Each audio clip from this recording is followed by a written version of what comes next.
I believe that this is going to be engaging, it's going to be intriguing, and it's going to be a blessing to you. It's going to be a blessing to everyone that is tuning in and watching this today. So we want to welcome all those watching on Facebook, all those watching on YouTube, and those who are watching on Telos TV. Welcome to Ask the Smiths, and I'm so glad to be your host today. And co-hosting with me today is Dr. Kingsley, the Doctor of Relationship, and Pastor Shelley. And we hope that Dr. Lees will join us in a moment. I believe that if you have any question on your heart about what we're discussing, or even if it's something different from what we're discussing, if we can get to it, we'll definitely get to it, and we'll answer your questions. And as you know, this is Ask the Smith, so we're all about questions and answers. Yes. And I know by the grace of God, by the wisdom of God, we'll be able to answer your questions in the name of Jesus. Amen. And would have the wisdom and the spirit of counsel to tell you what you need to know in order to make your relationship better. So before we get into it today, I want to ask Pastor Shelley, do you have something you just want to share with people quickly? I just want to let people know that although we're still in the transition of coming out of Corona, be encouraged. God is still on the throne. Don't be dismayed. I was talking to some of my young people at the program that I teach, and they're still scared. They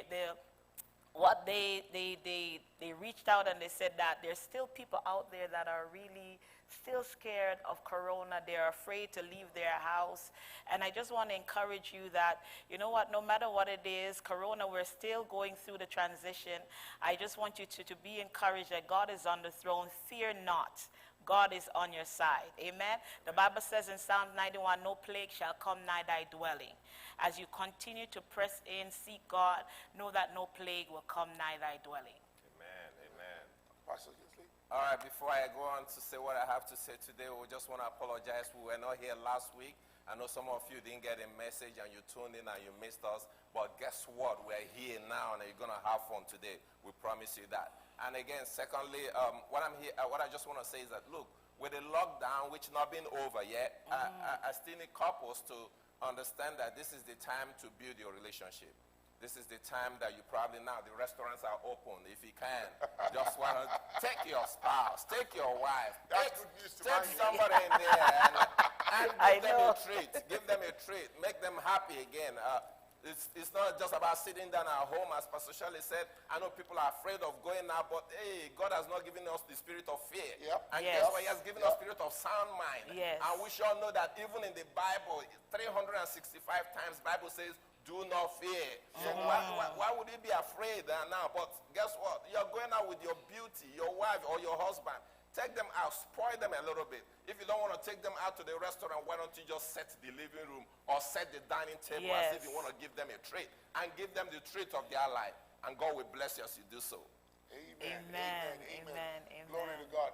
Now, today we're going to be discussing something very, very interesting that has affected a whole lot of different lives all over the world, and we're in a season where the society is engaged about the death of George Floyd. Yes. And there's a whole lot of anti-racism efforts going on. Yes. And there's a whole lot of talk about the subject matter of racism as regards to our time and this present day.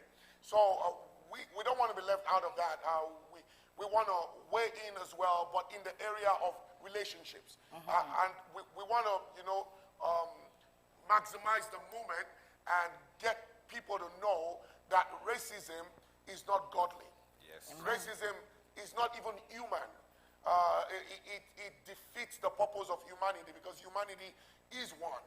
But with that being said, let's bring this into the realm of relationships, because that's mainly what this program is about. Most of the time we find people, we have a church, the Citadel International Church, and in our church we have about 36 different nationalities.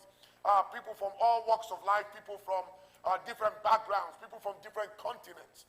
And we are all amalgamated, we are all together in one melting pot where we all come together as one. We are one church. There's no division among us. How are we able to blend 36 nations in one church? Only God can do something like that. But we cannot put it all in the domain of God, because every one of us has to play a role. And the Bible says every joint supply. Everyone has to do their part. There has to be inclusiveness. There has to be tolerance. There has to be compromise.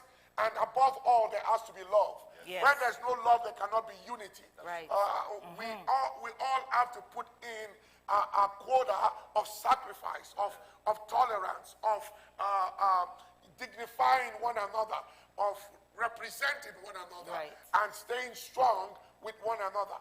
And the love of God shed abroad in our hearts will help us stay together stronger.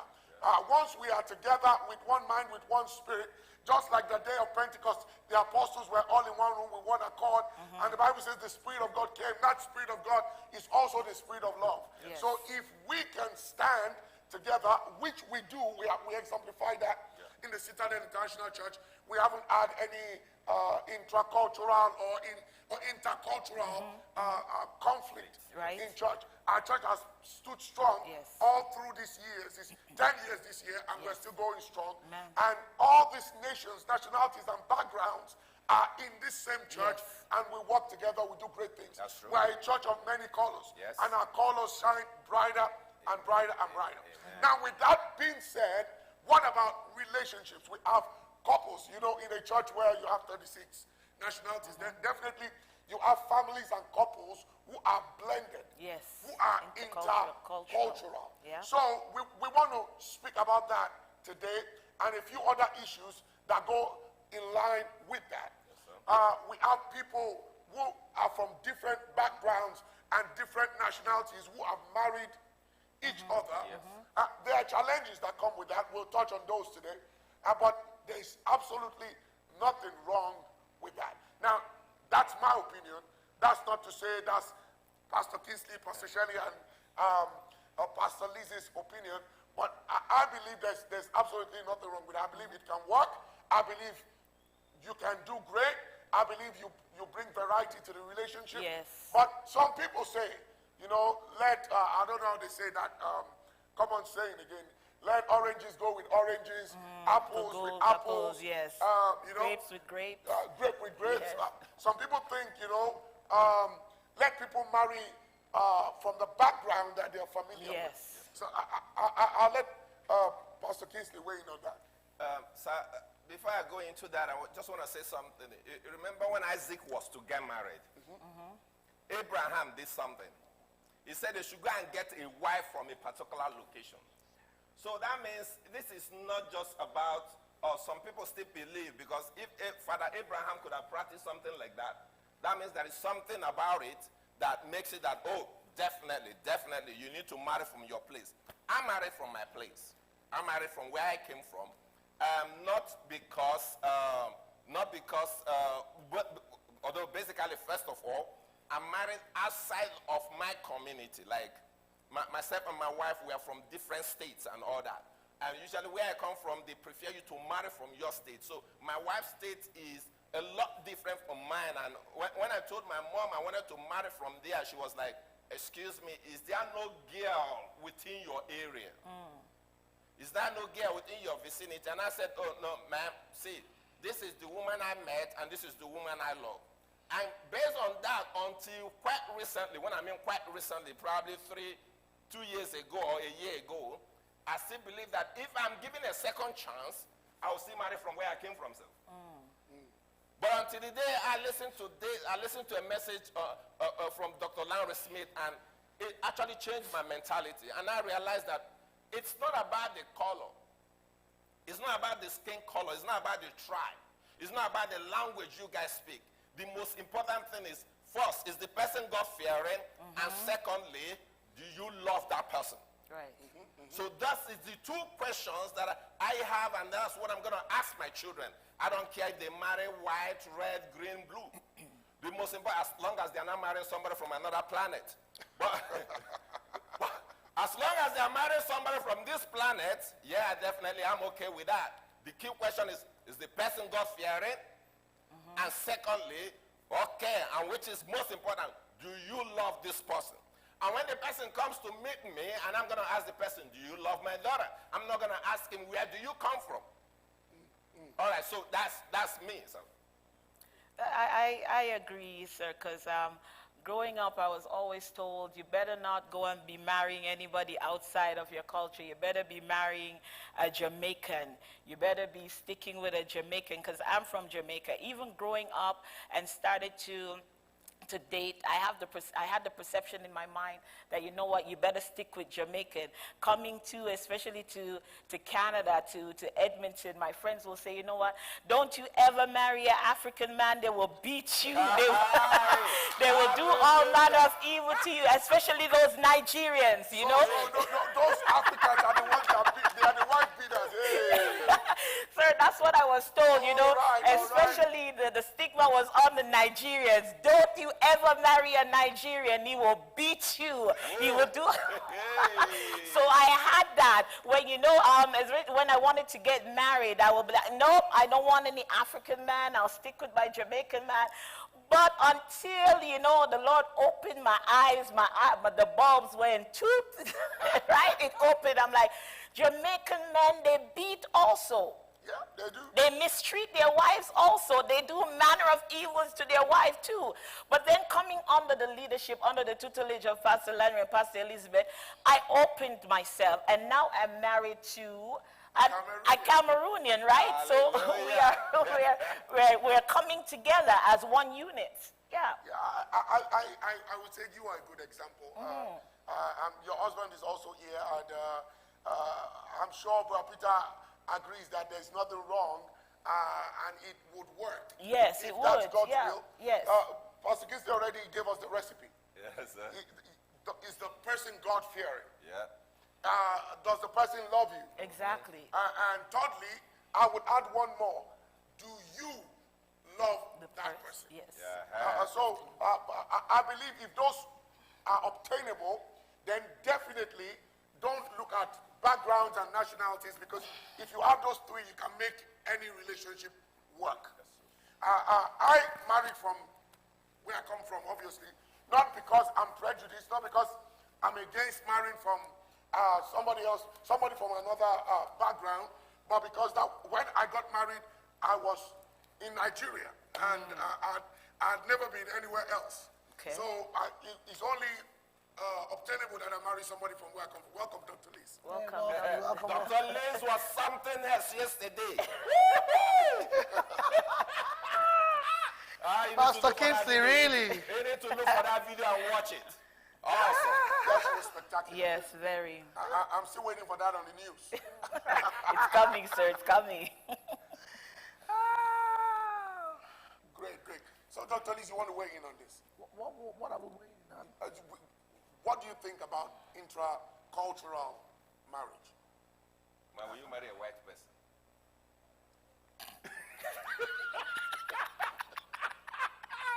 Hallelujah. Well, I think that's Donald Trump, 26 seconds. Or that Trudeau, 21 seconds response. Yes. 21 seconds silence before answering about Donald Trump. I think you just put Pastor Liz in the Donald No, Trump she's question. processing the question. I will marry whoever God wants me to marry. Amen. Amen. Can you elaborate? Yes, please. I mean, God wanted me to marry you, so I married you. Well, we're asking, what is your opinion on intra-cultural marriage? Let's not just talk about you now. Do you believe in it? Of course, you married me when we were both in Nigeria. Well, you couldn't have married a Jamaican in Nigeria because there are not many of them there. So it's not, that would be impractical. But from your worldview right now, what is your worldview? What is your opinion on intracultural marriage? Well, I believe no matter where people come from, I believe is what God says that matters. So I don't see that as a problem. In as much as God is saying, go ahead and do what you want to do or who you're supposed to marry, I don't see any problem wrong. I don't see anything wrong with that. Awesome. So if Debbie were to show up now with an Indian guy, Say that again. It's getting hot in here. so if your daughter Debbie were to show up with an Indian guy, I say, Mom, I love it. And Marry him. I don't speak Indian, but I don't speak, what do they call it? Punjabi. Yes. But, we'll figure that out. I love him, he loves me, and he's born again. Yes, we have come for your blessings, man. Well, if he's truly born again, we will really check his born again. We'll have to pray about it. Definitely. Seek God first, We will check his born again status completely to make sure it's accurate. both physically and spiritually. Okay, but if he's born again is accurate, then it's all good. It's all good. Amen. Glory to God. Glory to God. This is serious.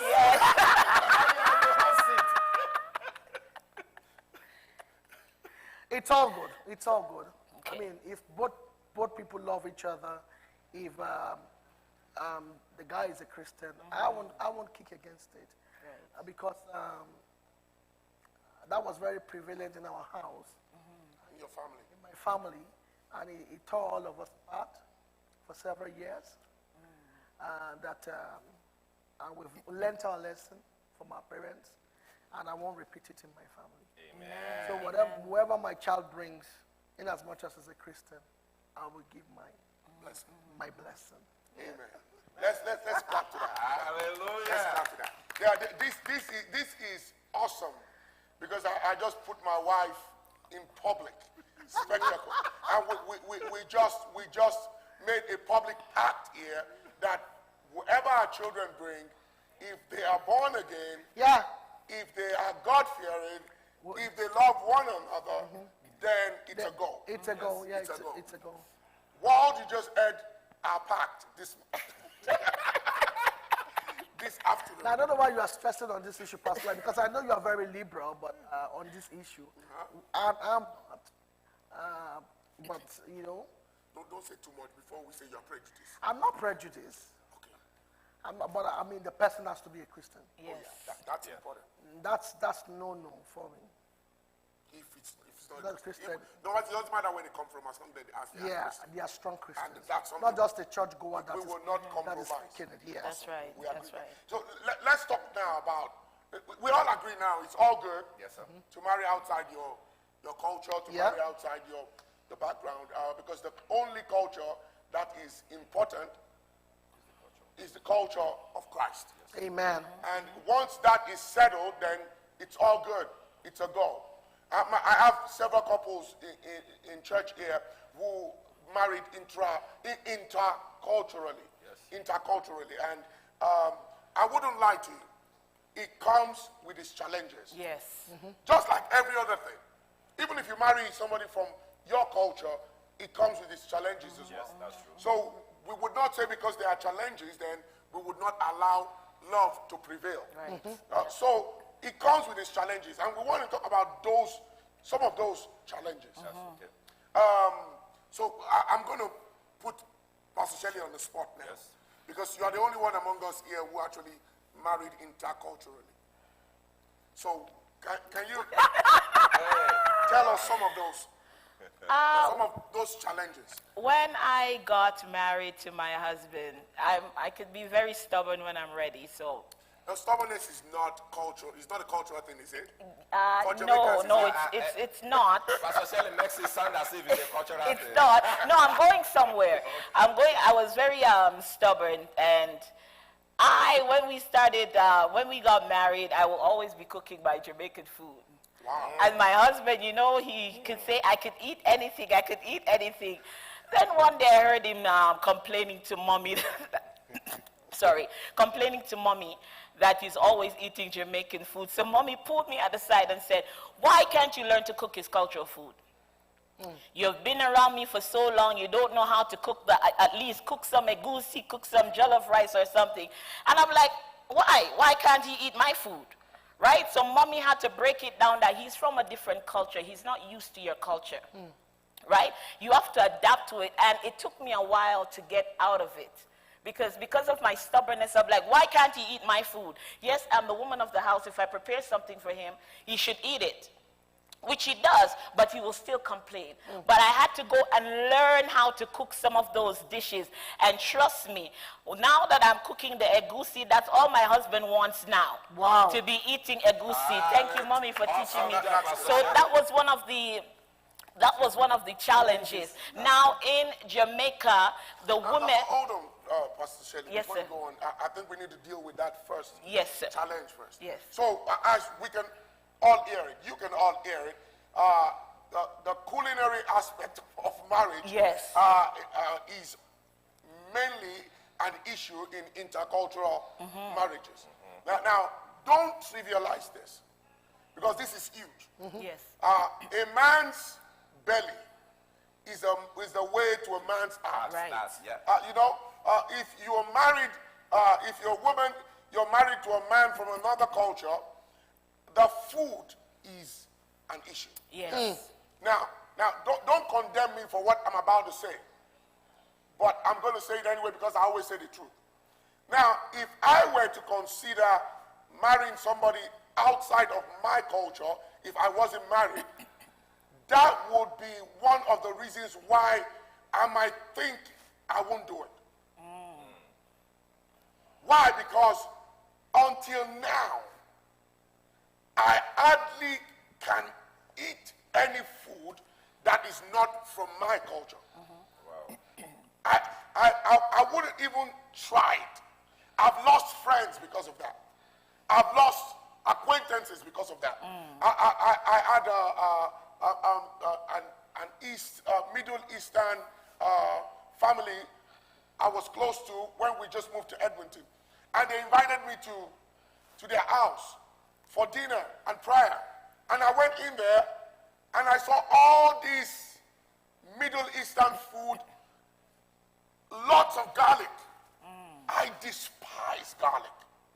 I can't even stand the smell of garlic. And they started serving all this food. Everything had garlic in it. Wow. I couldn't eat it. To say the least, we weren't friends anymore after that day. Not because I didn't want to be their friend, but because You didn't touch the food. I didn't eat the food and they thought I was not accepting of them. They thought I didn't love them. But I guarantee you, I had all the love in my heart for them. But I couldn't eat the food. Till now, my wife knows I don't eat garlic. I don't like raw onions. There are things I don't like. I'm not the type to be experimental when it comes So, Pastor Lanre, are you willing to change? If you marry somebody, that is the question.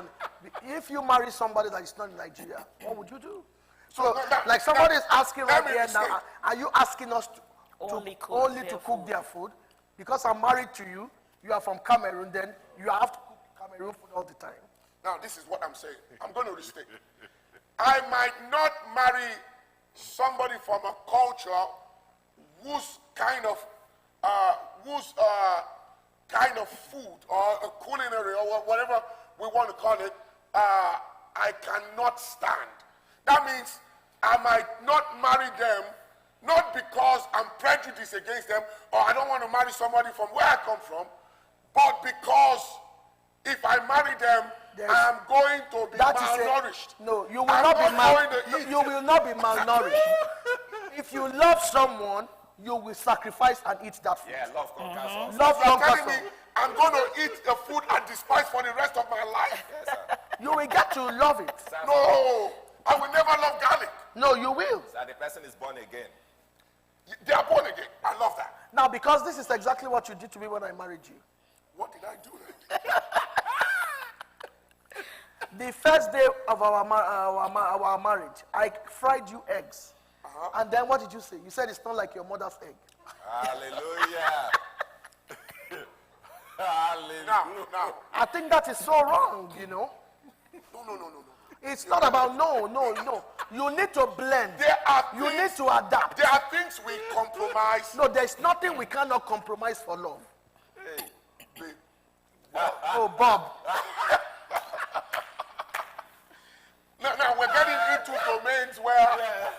are getting rough. Yes. Now, you're making me think now. I'm thinking, can I marry somebody who's going to cook me garlic for the rest of my life? Yes. I don't know. I don't know. And that's not prejudice. It's a form of prejudice. That's not No, actually it is. That's not It's a prejudice. form of... Sir, what is I it love then? you. No, it's a form of prejudice. But I come back to what Pastor Shelley said. If we are going to get married, I love you, you're born again, and we have it all good, we're going to live a good life, but you eat your garlic, and I will eat what I like. That is so, that's a divided marriage. No, it's not. No, it is. It is. No, you don't have Pastor to Shelley force just... me what I despise. You need to eat what I cook. Pastor Shelley just said here, Yes. Brad Peter eats Jamaican food. Yes, he does. He enjoys Jamaican food. Yes. Without complaint. But the problem now is Pastor Shelley continuously Yes. is feeding him Jamaican with food. only Jamaican food. But it's not that he's not eating it. So Pastor Shelley now decided to learn his own meal Yes. so that he can enjoy both. Yes. But there can't be one. I say, I'm not going to marry you because you are going to cook me Or Jamaican. two pots in there. Or 2 pots in there. This is We division. are getting into deeper waters now. Into deep waters. Now, this is how I put it. I'm sure you're watching on TV, you're watching online right now. I'm sure you're going to be able to relate with what I'm about to say now. Let's hear it. Listen. If you love me, why would you want to feed me with what I don't like? Yeah. If you love So nobody's relating with If you. you love me, why would you want to feed me what I despise? Isn't love supposed to make you give me what makes me happy? Okay. Okay, but I'm going to answer you very clearly. I'm going to ask you, if you love me, why can't you eat my food? But why do you want me to eat your food if I despise that food? Why do you also not want to eat my food if I want you to eat it and you love me? That's where I thought you were going. That's where I thought you were going. So why would you say you love me and you want to torture me? Why do you also want to torture me by not touching my food? That will show that you don't love me. touching your food torture you? Any woman that cooks Yes, and a man and the cannot husband eat, he don't hurts eat. the woman to Yes, the bone. sir. Well, listen to me loud and clear. Yes, sir, it I does. ain't marrying no garlic cooking wife. That's it. You're prejudiced. It's not prejudice. This show is over for now. You are prejudiced. We've got to stop this. No, but sir, there must be some middle ground. Yes, there must be some middle ground. You know? Okay, maybe let's put it this way. Listen. Maybe a hint of garlic. A hint. Oh, now you're beginning. A pinch. But you can't cook me a pot of garlic. No. Sometimes some things you would rather die than do. I would rather die than be subjected to eating. You are completely prejudiced. No, that's not prejudice there. No, the senior pastor of Citadel International Church is not prejudiced. I just don't like garlic. Love, let me If make you it, love me, just give me what I love. let me make it clear again, Pastor Lanre. Love is compromise. And wherever there is love, you can do anything. That's my principle. Oh, yeah? So if I bring a shake of garlic to you, Hallelujah. you will drink it with love, and there will be no complaint. Well, if drinking that garlic will do you any good, if drinking that garlic would help you in some way, maybe yes. But just wanting to feed me what I despise because you just want to What feed you are me. saying here is, God really loves you for marrying your own person from your culture. Because I don't think you can marry anybody from a culture that is different from yours. Pastor K. Left for me, I know it's always been said the way to a man's heart is through his stomach. I came from even though myself and my wife are from Igbos, everybody believes from the eastern part of Nigeria. The part of Nigeria I came from, the part of the east that I came from, the food we cook is different from the food the part my wife came from. So when she came to visit me the first time, I cooked for her because I can cook my local food. So for me, even before I met my wife, when I was in school, the person I was dating didn't know how to cook. And I loved that. I didn't care if she could cook or not. So not all men that really you could get to them through their heart. I'm coming down. Through their belly, just No, sorry, through their stomach. You can get to their hearts through their stomach. But what I'm trying to say here is that, but if you love someone, you will accept them for who they are. That's it. You will accept. You will accept everything about them. I agree. I will not say that I will not marry because of the kind of food the person cook. I can eat anything. But there is one thing I know I cannot eat. I will not eat frog. Now we go again. So what if your wife cooks If frog? my wife is from that area, right from the word go, man, that's why there is something called courtship. Okay. During You that, let her know. hey, during the courtship, I'll let her know this is no go area where I come from. We don't eat that. I can eat any other meat, but that frog is no go area for me. I can eat goat, I can eat anything, but see that. So if she, because Pastor Kingsley, please, let's keep it. I need to explain. Listen very. I need you know. So during We that can. courtship, she already knows that I don't eat that. But Just like- if it's me and you told me, I will still cook it for you. And you will But not know. why? You will not know. That will now be wickedness. And But you will what- lick what your do- fingers. What do you get from cooking me what I don't want? Because it's disrespectful How? when you don't eat what people cook for How? you. It is. How? If my culture is, our delicacy is frog. Hallelujah. Yeah. Roast Okay. it somewhere else. Well, let the person go and roast it in another place. Hold on. Let's do a reverse psychology here. A reverse psychology. Pastor Liz, when I met you, I noticed that you love to dress in a particular way. If I were to come in and I told you Be specific with this particular. I want you would like to dress very extremely conservative. You mean like an SU? Well, if you want to call it that. SU is And Scripture Union. I like you know, Scripture Union. to show your beauty. It's perversion. Can you see? Now, you see, I'm from Lagos. We need to go there. I am from Lagos. We believe in liberal dressing. We believe if a woman looks good, if she's got it, let her show she's got it. Yes, Yes. Yes. But if you're going to dress like a nun, and that's what you believe in, Okay. what so- if I put you in tight skirts Meaning what? and I put you in low cleavage? Let me be cleavage bands? very, very clear with you. Is this not a question? Let me be very clear with you. If you had said that, I would have just left you and walked. Exactly. Now we find the prejudice coming out. Why won't you just do Because it for this me? is not a cultural stuff. It is a cultural stuff. Now, that means you are asking me to go into perversion. You're not- To what- satisfy your perversion. What do you mean? To wear? I'm not to going wear to a satisfy fitting your skirt is perversion? Yes. No. So when I'm you not stop- saying be naked. I'm not saying dress provocatively. I'm not saying show your entire your own legs. I'm not saying wear a micro mini skirt. No, I'm saying wear something that is fitting. Tight me to show my It shape. doesn't Is this have to not be it? tight. You just have to look pretty and chichi. So when you saw me with the non-dress, I didn't look pretty to you. Well, Why did you come to You me? look pretty, but you don't dress according to my culture. Okay. Then our culture has to separate. Exactly. You have to go your way. There you go. You're watching online. That's your Dr. Liz right there. The true colors are coming out. I will never compromise my Christian faith for That you. is not your Christian faith. It's what your husband Having a desires. fitting dress has nothing to do with And you know, Christianity. this is what a lot of women go through in the house. I'm going to go to this point. A lot of men make their wife dress with tight-fitted clothes, even when those women don't want to wear it. I think that's an abuse. Oh, man. It is not abuse for you to feed me garlic that I don't want to eat. Some men will say to their wives, you know, you better wear it, or if you don't wear it, I'll be looking Looking at at other somebody yes, No, else. that's perversion. These men need That's deliverance. perversion.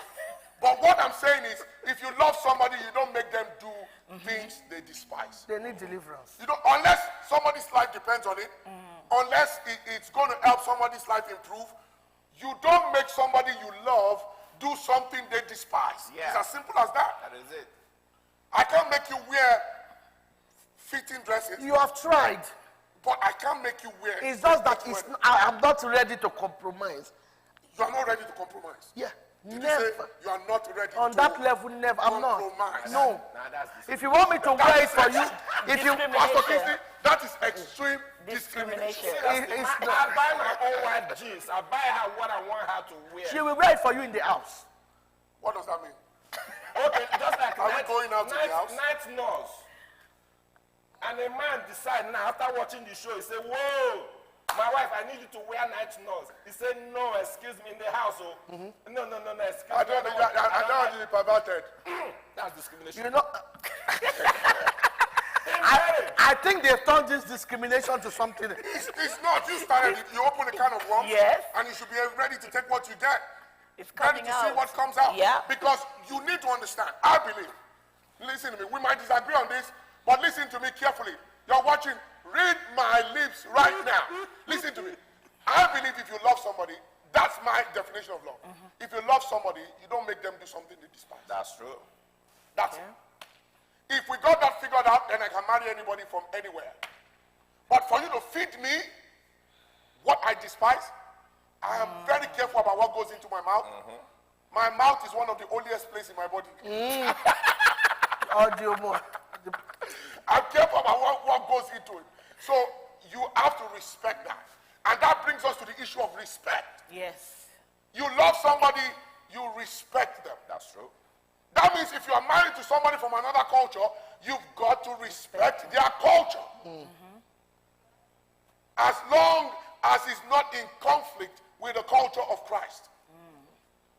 I cannot marry a Middle Eastern woman now or marry an Indian woman and I say, you know what? You can never cover your head. I can't say that. She's done that all her life. So we need to respect one another. So don't be force-feeding somebody you love with something you know they don't love. And you get nothing out of that. It's not like it's going to heal somebody or deliver somebody from evil. So you are just doing that because you want to please yourself. And that's the point I'm making. So Pastor Shelley, you've led us into this realm of the food when it comes to intercultural marriage. So if you're married to somebody from another culture, learn to cook the food from their culture. Am I right to say that? Yes. Yeah, that's right. Learn to cook the food from their culture and learn to tolerate. No, it's not just about the cooking and the eating now. Learn to tolerate the food from their culture. What that means is, I don't like garlic. I despise garlic. If my wife were to love garlic, like she loves onions, my wife loves raw onions. She can eat it all day long. I despise the smell of onions. I eat onions, but cooked or fried, when the smell is already gone. But she opens up the onions and the smell of the onion is in the house. I tolerate it. I accept it. I won't eat it, but I accept it. So there has to be a level of tolerance and respect for the culture of one another. My wife sometimes eats garlic too. She blends it with a smoothie and she drinks it. I don't want that thing near my mouth, but it can be in my environment. It came a point where she now brought it to me and said, if you love me, you must drink it. I said, babe, if this is the definition of love, then I don't love you. Because you cannot force feed me. Yes.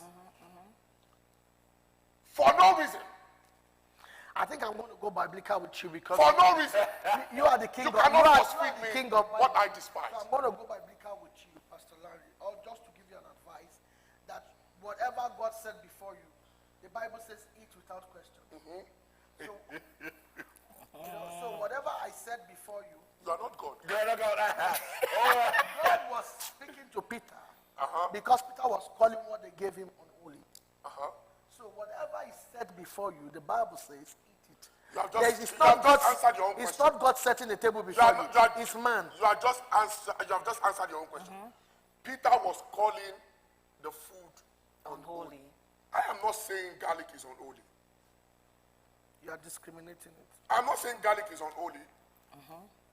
You just don't like I just don't like to eat it. I'm not saying anybody who eats, Peter was saying anybody who eats this food has committed a sin. That's true. Because that food is unholy. I'm not saying anybody else cannot eat garlic.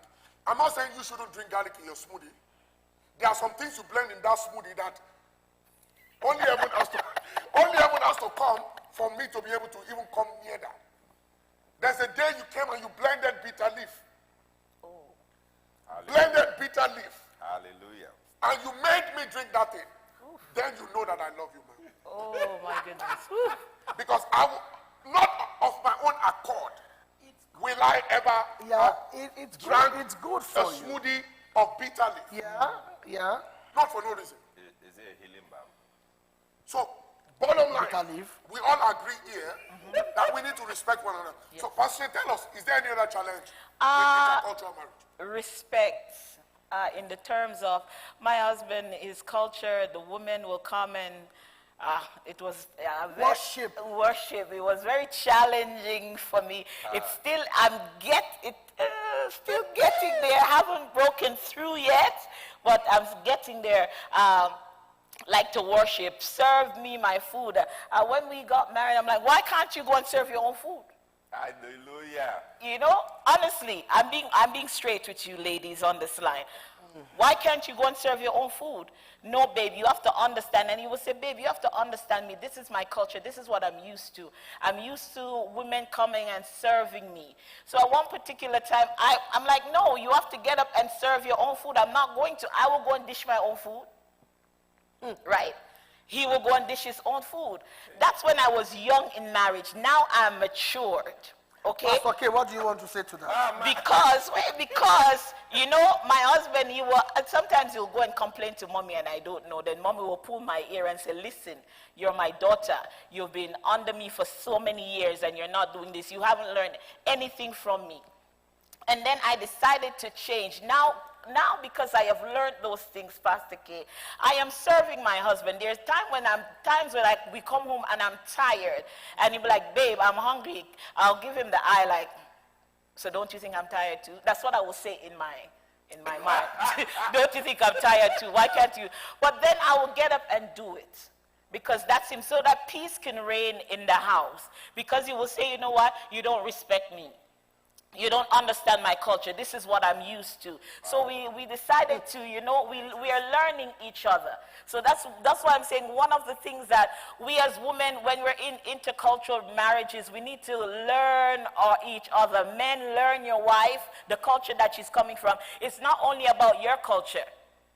Right, men, it's not only about your culture, right? Because I had to say to my husband. I have a question for you. I was interested in that. Pastor. You wanted to ask a question, Papa. Now, if people in intermarital culture or whatever we call it, which culture is superior? Or not? Let me not use the word superior. Which culture is prominent? Which culture goes down? Is it the men's culture or the women's culture? Pastor K. Man, I would say it's the man's culture. Why? Because he's the head of the family. Okay. This is his domain. This is his territory. So he runs this place. So I believe that is the man's culture. Like my culture, where I come from, the eastern part in particular, wives mostly kneel down to serve their husband. In the later days, yes, ma'am. The only time my wife kneeled down to serve me was on our traditional marriage day. And she never did it again. Sister Nena, I'm sure you are listening. The traditional marriage day, because the traditional marriage day, the wife must practice everything cultural, goes on her knee to serve the husband a drink. So, but after that, for me, it wasn't kind of the culture I want to practice. If my wife kneels down and serves me, I'm going to be like, excuse me, what are you doing? It's not, my mom, when she served my dad, I didn't see her do much of kneeling down. But I know, for the little I know about my grandfather, every of his wife, nobody stands to serve him. You remain on your knees till he's finished eating. Holy Spirit. You present the food before him, and you bring the bowl of water, That's he washes his torture. hand, and he will eat. That's the culture of my grandfather. Wow. My dad didn't practice that much, so that's why I'm not practicing it. My wife can't kneel down to me. So afterwards, it now began to change. the younger generations and the older generation, like my dad generations, they say, don't kneel down for me, I'm not God. You understand that? So for me, but the key thing is that respect is not just about, for me, I see disrespectful. You cook the food and say, go serve yourself. Okay, so does that touch you? For my culture, that is high level disrespect. Why? You, my wife, cooked my food. You can dish my food and put it on the dining. Asking me to go serve myself for us is already, that means there is an issue at home.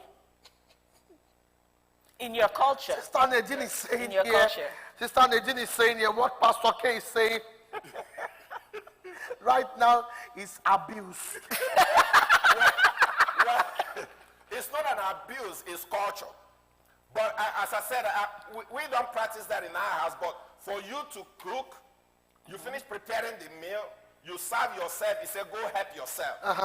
That is disrespectful. Why is it disrespectful? Okay, my wife cooked a meal for us. She served herself, and she did not serve me. What it means in my culture is that there is a quarrel, there is a conflict at home. And that conflict, or probably your wife do not respect you enough to say, okay, I'm going to dish food and put it on the table. Because when I cook, I dish food for everybody, my kid and my wife. So when she cook and she just dish her food and say, go help yourself.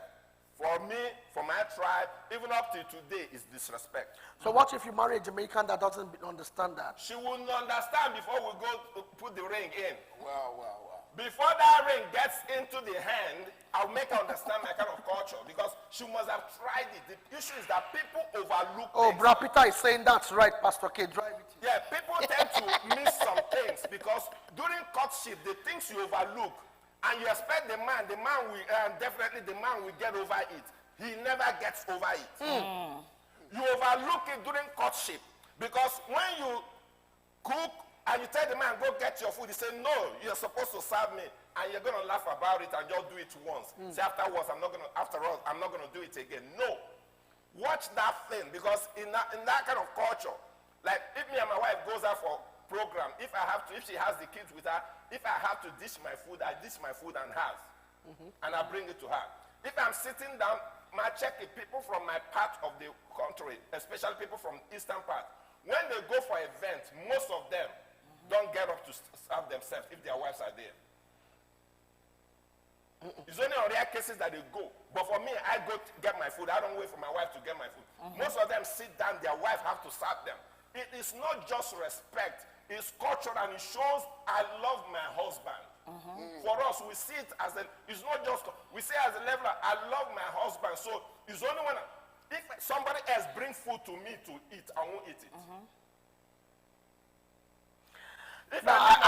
My point now is, how do you meet in the middle? Are you willing to sacrifice for your wife not to serve you?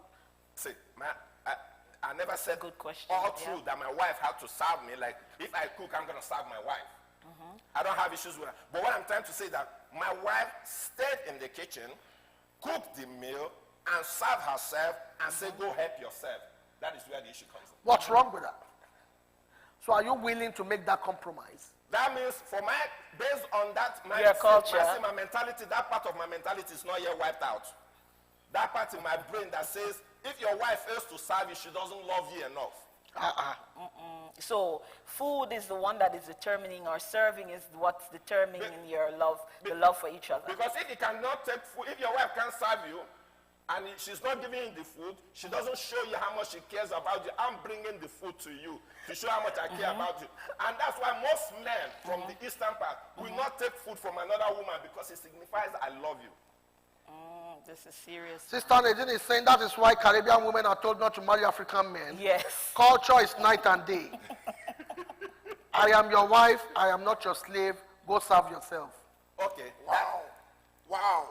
Now, I've got a response. Pastor Lanre. I've got a response for Sister Nadine there. Now, this is not just African culture. This is also Bible culture. Pastor Lanre, here you go again. Serves the husband. It's Bible culture. It's not African. It's not Middle Eastern. It's not European. It's not about nationalities. As Christians, the wife serves the husband. I would like to see the scripture though. Proverbs 31 gives you the complete expose of what a wife is supposed to do in a Christian marriage. So that is not, I'm not saying men have to intimidate their wives. I don't wait for my wife to serve me and kneel down and all that. But if a man demands that from his wife, the wife should do it. He's within his right. Okay. Now we are hearing again, if a man demands that from his wife, the wife needs to honor that. Okay. Because the husband is the head of the wife. Yeah. Wives, honor your husband as unto the Lord. If Jesus were to show up here today, will you serve him? Sure. Will you bring him food and honor him and say, my Lord? Yes. Here is your food. Eat and be merry. The same token goes to your husband. True. Wives, honor your husbands as unto the Lord. Yes. That is clear in scripture. So let's not mix that up. It's very important.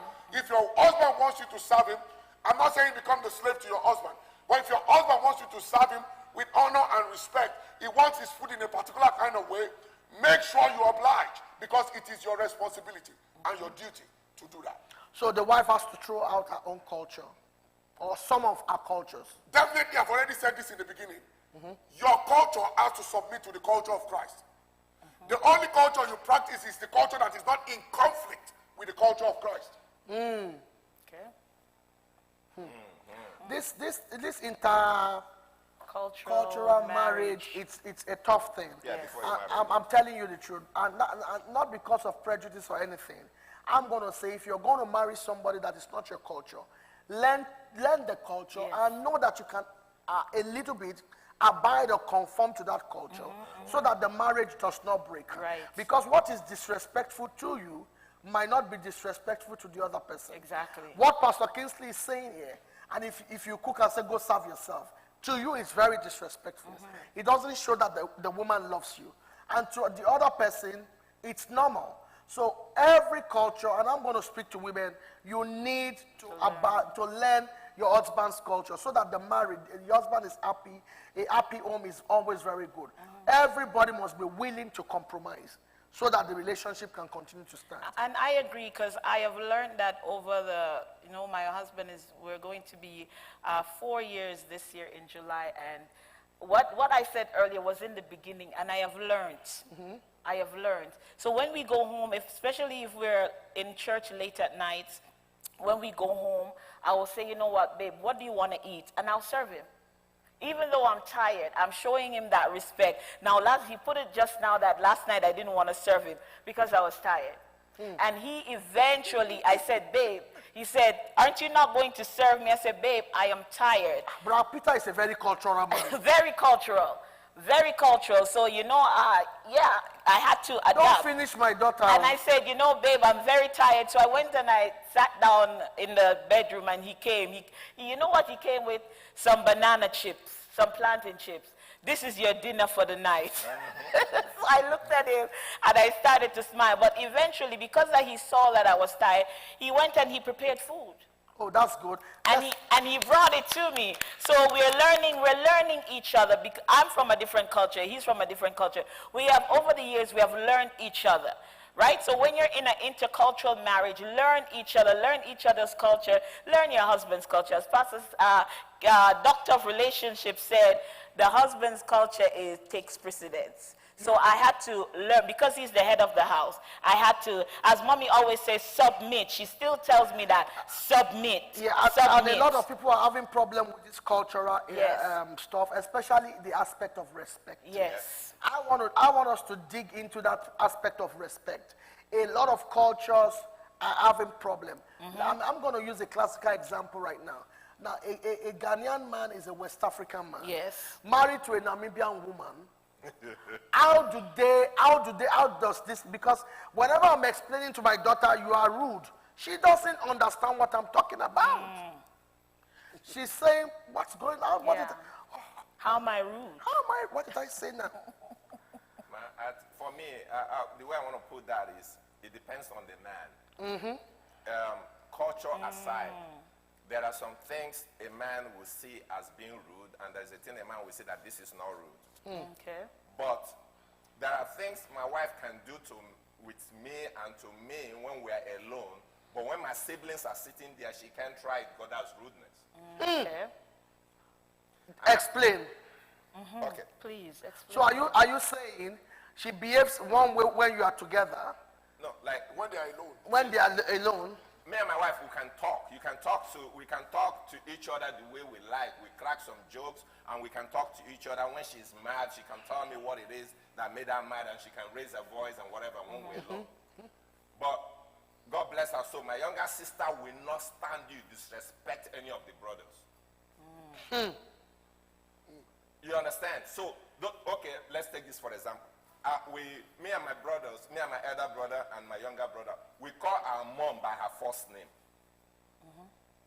For her, it's not disrespectful. My sister is my immediate younger one, but she will now call my mom by her first name. She still call her mom, but my mom was okay with that because my mom had us when she was very young, so it made her feel younger.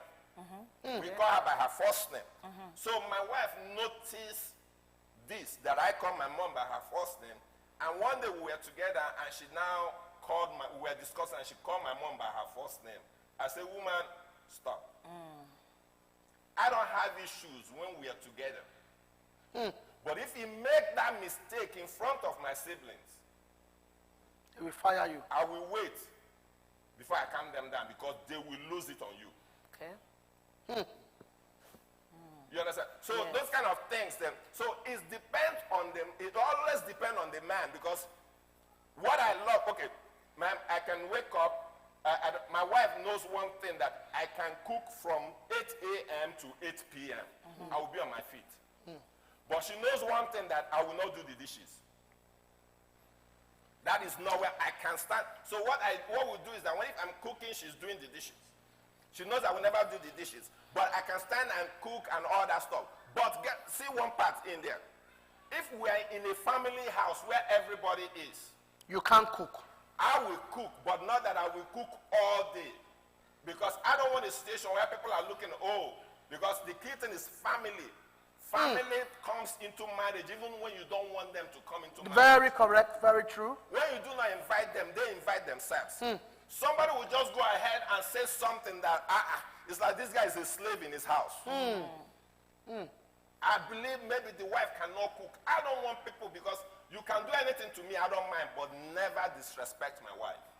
True. So I don't want people saying such thing, because when it comes to my hearing, I may be very rude to an elderly person. So based on that, I tone it down. So that is what. So people marrying interculturally must know when to do what they do. Yes. You know, because like you're saying now, if we are together alone, they can do whatever they want to do. But they must understand the culture that when the family is present, they need to behave right to so that there will be no problem.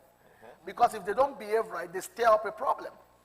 They need to learn the nuances. Yes. It's very important. And this causes a lot of problems. Yeah, because what one culture calls respectful, another culture calls disrespectful. rude Yeah. or disrespectful. Yeah. So if you're marrying, if you are marrying somebody outside of your culture, then during courtship, you better find out what their definition of respect and disrespect is. Yeah, and like Pastor Kingsley said, I think this is got to do with the man. And a lot of men pretend and say to their wife, there's no problem, you are fine. You are fine, until the family comes. They will be pretending as if their family is liberated. Their family is very literate. Their family understands.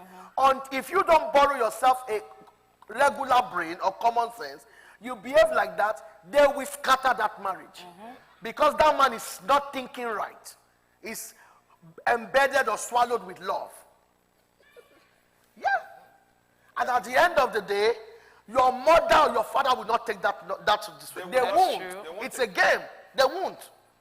I think taking it to the family level is one thing, but even between the couple themselves, you need need to learn what the limits are when it comes to respect. I'm married to a woman of God. This woman of God has been a woman of God before I met her, before I married her. She's been a pastor even before I came into the faith. But I will still not compromise my honor and respect, no matter what. So she needs to learn where the limits are. And she learned that pretty fast. And she knows that these are lines I don't cross. Yep. So in your relationship, you need to find out what your husband deems to be respectful and disrespectful. Now, I think this goes vice versa as well. Yes. There are things that your wife finds disrespectful. It's not only the woman that can disrespect the man. The man can also disrespect the woman. Yes, yes. I'll give you a good example. I like true life examples. One day, while my wife and I were courting, we were not even married yet. One day, we went out of town. We went to another city with our family. In our family, they are all pastors. All of them are pastors in our family, all the children and the parents. So they went for some big ministration somewhere in another city. So I went with them.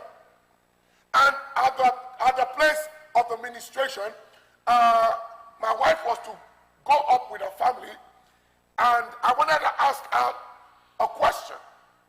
So right there in front of our family, I said, Sheyi, which is our African name. I said, Sheyi, can I talk to you for a moment? And that was it. To the family, that was disrespectful. I was supposed to call her Pastor Sheyi.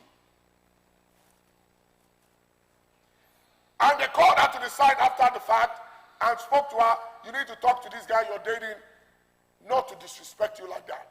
Now, I'm putting her on the spot now. At that point, did you also find it to be disrespectful? I believe it's disrespectful. Here we go. Wow. Yeah, because like Pastor Kingsley is saying, I don't mind you calling me my first name when we are in the house or when we are together. But when I'm somewhere amongst pastors and then you're calling me by my name, everybody found it very offensive. But I'm dating you. But you're not married to me yet. Okay, now let's bring it. You're not married Let's to take me. it further. Okay, if I were to do that when we were married, is that disrespectful? I don't think so. Okay. So, did you all see what I just said? I don't think so. Did you just... You are did dating you me, all but just you are see not that? married to me. If So, you're married to me, it's a different That's case. where the limits are. Those are the boundaries I was just talking about. So now, she sees it to be disrespectful because we were not married yet. Yep. But if we were married, she doesn't find it disrespectful. So in every marriage, you need to learn where the boundaries are, what the limits are, what is regarded as respectful or disrespectful. Now, I'll give you another example. In some cultures, a woman finds it disrespectful if her husband corrects her in public. Yes, my wife finds that disrespectful. I think it's disrespectful. And I believe it's 100% she's right. Yeah, I don't like it either. Personally, it might be disrespectful if you go too far, but I am of a different opinion in the sense that if I see my wife doing something wrong, whether I be in public or not, I'm going to tell her stop it. You do, but it's disrespectful. I don't believe that to be disrespectful, but my wife says it is disrespectful. It is. So I'm going to adjust. I'm going to fix that because I don't want to be disrespectful to my wife.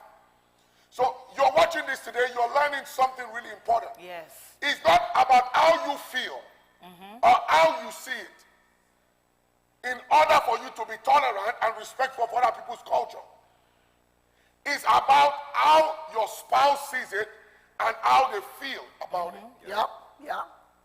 So you need to learn they find to be respectful and stay within those parameters. Dr. Pastor Kingsley. Yes, sir. I think it should be about 6-7 years ago. We had family meetings with other families, and we had an association is an NGO that we started with other families. And there was this guy there. The way the guy was talking was really bad, and my wife challenged him there. And this man was there. His own wife was also there. Everybody didn't like what the man was saying. Nobody liked it. The men spoke, but my wife came out, and it was like a debate, a challenge between the two of them. And I told her, will you just stop now? And she did stop. When we got into the car, she said, I don't like what you did. Yep. I know I was wrong, but I don't like what you did. That was in public. You shouted. I said, yes, I shouted at you because you are disrespecting another person's husband in front of me. So what it means is that you do the same thing to me. Yes, that's what it's going to show to every man in there. Because if you disrespect another person's husband, that's how you probably when are doing to your husband is sitting there, that means that's what you do to your husband. Yeah, you talk to him like that, yeah. She said, please, next time, can you correct me in a different way? I got carried away. I said, okay. So what I did next time was not the same thing. She was just doing something, and I just stared at her. I didn't blink. When she made eye contact with me and she looked at me, she shocked and she stopped. So she has noticed that, look, when I'm angry, I don't talk. I'll just look at her, especially in public. That's a good sign. Yeah. So, because sometimes people just talk and they don't know when they go overboard. Yep. That's true. So that's what I feel is everybody has to be respected. Woman, man, everybody has to be respected. But the key thing is that men tend to fail to let women sometimes, I don't know if they're afraid to tell their husband what they don't like. See, I understand the man is the head of the family. Correct me, Dr. Lanre, if I'm wrong. The man is the head of the family, but excuse me, love is a mutual thing. The two of you ended up agreeing together to love one another. The other person is not in slavery. It is a union between man and woman, man and wife. So if you, for any reason, feel disrespected by your husband, please don't say it to him in public. When you guys get into the car or when you're in the bedroom, let him know. The man too, please don't insult your wife. The way you treat your wife is the way other men will treat her. That's right. That's very true. Yeah. Because if you speak to your wife harshly, and a man beside your friend don't see any reason why they can't talk to your wife the way you talk to your wife. Because you don't give her that respect. I can agree, because there are times when my husband will speak to me harshly in public, and the inner me will react. And when he does that, I'll give him the look. I'll just stare at him like, and when we get into the car, we get home, I'll say, babe, what's up with that? Don't do that. I don't like it. I've told you multiple times that I don't like how you address me in public because I don't do it to you. Right? So he will apologize, and then we'll come again to a mutual ground. When things happen, he will wait until we get home and we talk about it because he knows how I feel when he does those things. That's very true. Yeah. So are there any other challenges? Now we've learned about the challenge of food. We've learned about the challenge of respect. Is there any other challenges that you feel? Yes. Well, I don't know if this is cultural, but my husband is from a Catholic background. Okay. Well. So, we can regard that a little bit. All his family is from a Catholic, and it was very hard when we first met, when we got married. Yes, he gave his life, he born again, baptized, but he still had that little Catholic in him, right? Always wanting to put a cross. He still had that little, a little pinch of it, and it was very difficult because when we want to talk about something, he will bring, the Catholic culture in it, and I'm like, that's not how I was taught. It's wrong. That's not biblical. right? I'll just say we are not Catholics anymore. No, we're not, right? He will come and I remember he went out and he bought a gift. Can you imagine my husband went and brought a rosary home as a gift? And I said, babe, what is this? That would have looked good on you, Pastor Shelley, when you're wearing it. He bought one for himself and he bought one for me. I'm like, babe, I am not a Catholic. What do you want me to do with this rosary? You have to be praying with it. I said, no, we don't do that. But eventually, again, under the teaching, he has moved away from that. He has. Yeah, strong. There's still a little pinch of it, but strongly, a majority of his Catholic culture, his Catholic background is not there. So that was one of the challenge for me, but not anymore. Yeah. That's great. So are we hearing from people outside? Now there's a of this? question: how do you deal with discrimination between different cultures? I think Did we've we already? addressed What about the second one? How do we deal with a spouse that is God-fearing but still has cultural and traditional values? I think we've dealt with that as well. Okay. We've dealt with that as well. It's important that you respect the culture of one another, and the important thing to put up front, to put center stage, is the fact that your cultures have to submit to the culture of Christ. Okay. That's very important. The only culture that is allowed is the culture that is not in conflict with the culture of Christ. And that is really important. Yeah. I don't know if we have any questions before we go forward. When we first started, I think Sister Nadine brought that point up, that in the black culture, we discriminate against interracial relationship, a Caucasian dating a black person, especially amongst Christian. Now, sir, I want us to talk about that. Is that right?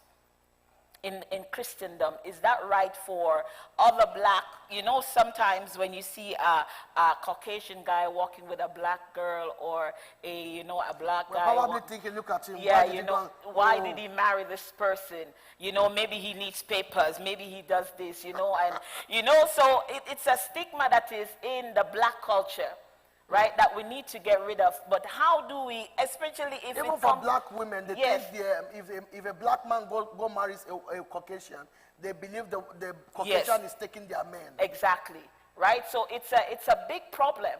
It has been since I think is I don't want to sound wrong or rude, but I think it's a level of ignorance. It's a level of ignorance, because if you take, for instance, even in God's laws. Now, I'm going to share something really, really deep that's a food for thought for everyone here. Imagine Joseph in Egypt, getting out of prison into Pharaoh's palace and solving Pharaoh's problem. And Pharaoh said, I'm making you prime minister, and I'm giving you my daughter to marry. And Joseph was a complete Jew. Okay. Imagine Joseph saying, no, I don't want your daughter. Wow. Yeah. Wow. Yeah. Now, did God ever penalize Joseph for marrying Pharaoh's daughter?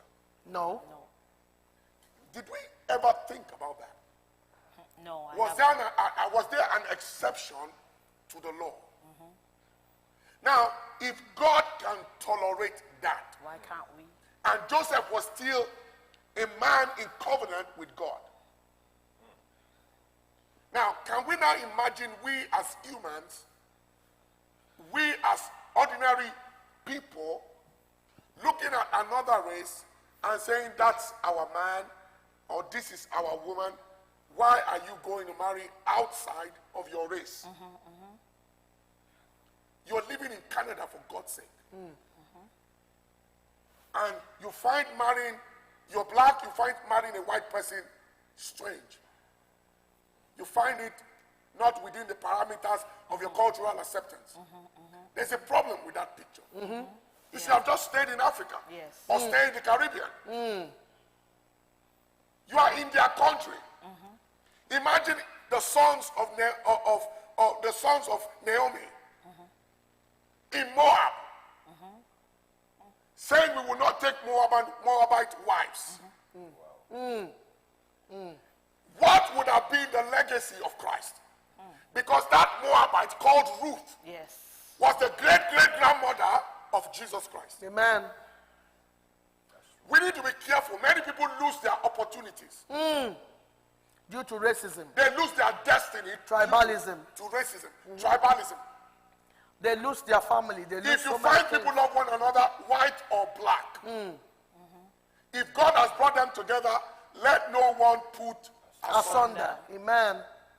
There's nothing like some people are your own people. The moment we continue to do that, we will never end racism. And listen to this carefully. I know this might not be popular right now, what I'm about to say, but I will tell you anyways. Not only white people are racist. Black people are racist. That's too. true. Wow. So we need to be careful and identify our own racism as well. Because what are you doing when you say, how can you go marry a white person? Is there no woman among your own people? What do you define that to be? That's prejudice. Yeah. So both black Every and... white person has to pay for what their race did. Hey, say that again. I think Does that's... every white person have to pay for what their race did? No. Or what their race is doing? That's deep. Yeah. Let's get that again. Yes. Yeah. Because it doesn't make sense. It doesn't. Yeah, that's true. Let's penalize and challenge those who are doing it. 5 people were there, policemen, when George Floyd was killed. Only 1 or 2 were white. Yeah, that's right. Yeah. A black man stood there while they strangled his own brother. A black policeman couldn't tell that officer, can you take your knee Off his neck. Yes. He can't breathe. He can't breathe. Can you take your knee off his neck? But no, your own black man did not do that for George Floyd. That's true. The Asian policeman standing right there did not do that for George Floyd. No. He's a minority too. Yes, he is. Yes, he is. Yeah. They were complicit. They were accessory to George Floyd's murder. Yeah. Yeah. All 4 of them have been arrested as well. So let's not act like racism is local. Yeah. Even within ourselves, there is still racism. Oh yes. Yes. That's true. Even Yeah. within black. Even within black people, there is racism. Yes. Some Caribbeans hate Africans. Yes. Africans, some hate Caribbeans. Some Nigerians hate this. There is racism, there is tribalism, there is so many Did you things. hear what Pastor Shelley said? She said, Nigerians will beat you up. Yes. Yeah, I've never I have never laid my hand on my wife before. And we also have the mentality that Caribbeans will beat you up. No, Yes. we believe that their women are tough. It's been 24 years. I've not laid my... She's here. Don't cover me. Don't cover my shame. I never cover you. Yep. Not once. Not once in my life. Not once in 24 years have I ever laid my hand on her. Yes, sir. Yeah. And I can't say the same for her. You provoke me, Pastor. Father, this is getting hard. It's So because what sometimes, it is. because when I first of all married you, I always hold your shirt. Yes. You know? Because you provoke me, Pastor. You provoke me. We need to respect one another. It's very important. Yes. Oh, I have a question there. Does it mean that as good as it is, it's not good for a man to put his hands on the woman? Is it okay for the woman to put her hands on the man? It's not I don't okay, see anything wrong with that.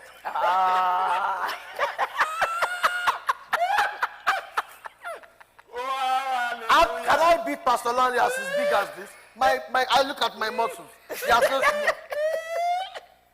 Because when Pastor Lanre is angry, he doesn't talk. And he provokes me with his silence. And then to get his attention, I hold his shirt. When I was younger in marriage, and I said, you better listen to me or I will deal with you.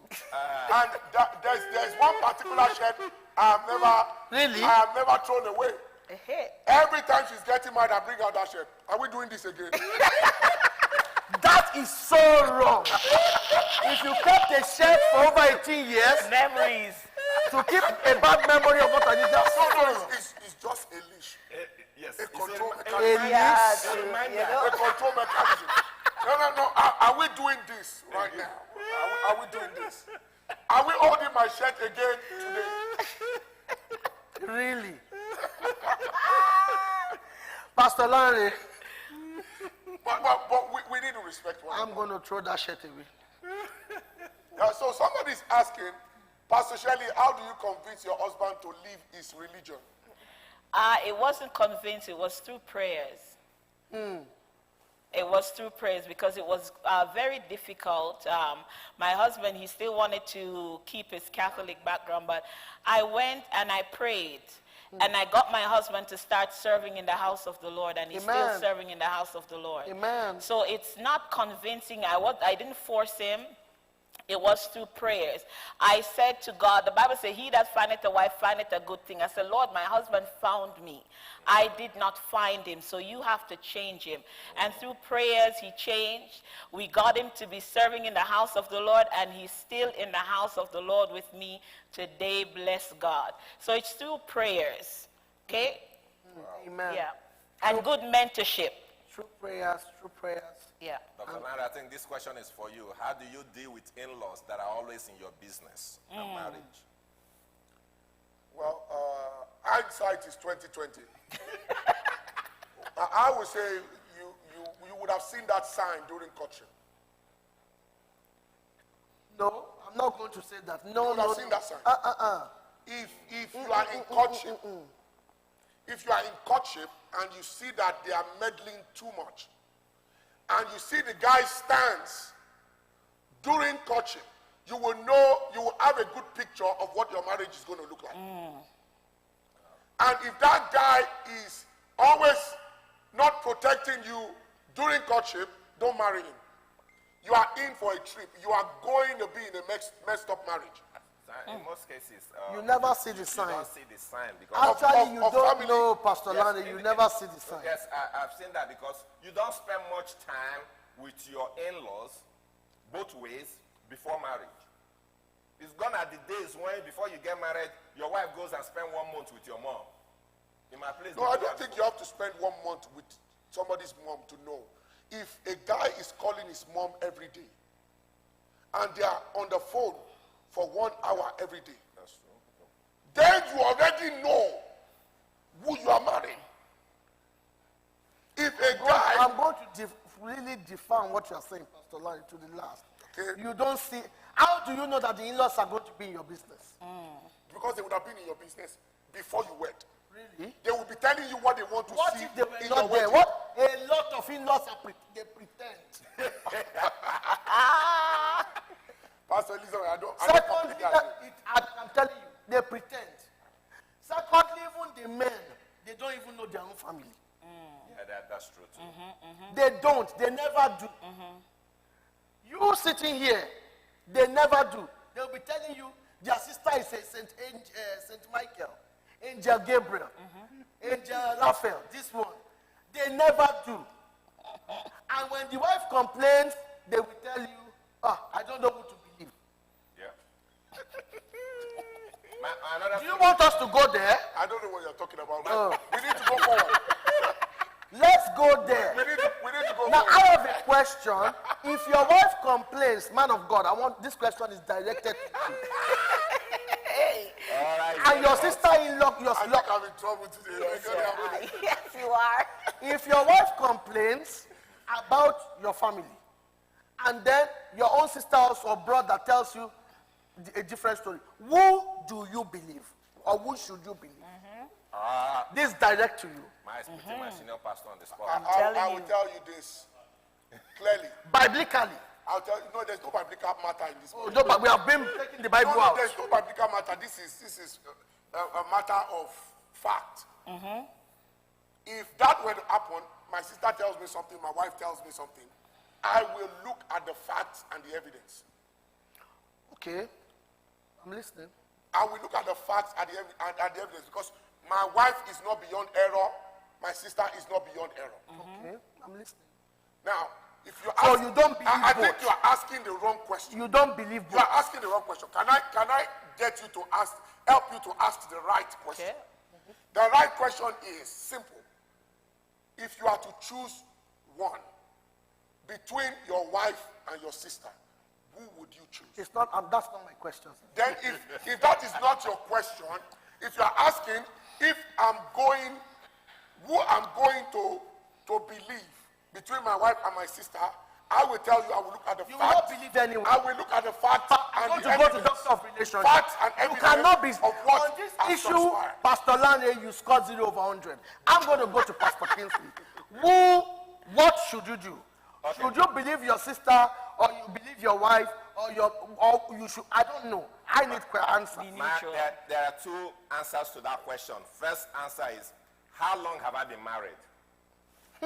If I've been married to my wife for more than 2 years, and I know what my wife is capable of Thank doing, you, sir. Please. and my wife tells me something, This is great. and my sister is telling me something different, I will tell my sister my wife will not do that. My wife You cannot have do just that. let us give it up for the doctor of relationship, Pastor Let's Lanre. give it up for him. Pastor Kingsley, If you have been married to your wife, restated what I no, said. no. If I will look at the facts. no, Pastor Kingsley and the didn't say that. evidence. No, That's what he just said. Pastor Kingsley is He telling said, you. I will look at my wife. If I've been married to my wife for a while, I will look at my experiences, what I have known about my wife, and that is what I will use to determine. That's what I just said. I will look at the facts and the evidence, and that would help me decide what to believe. Are you looking at the evidence happening now? You are looking at your wife's.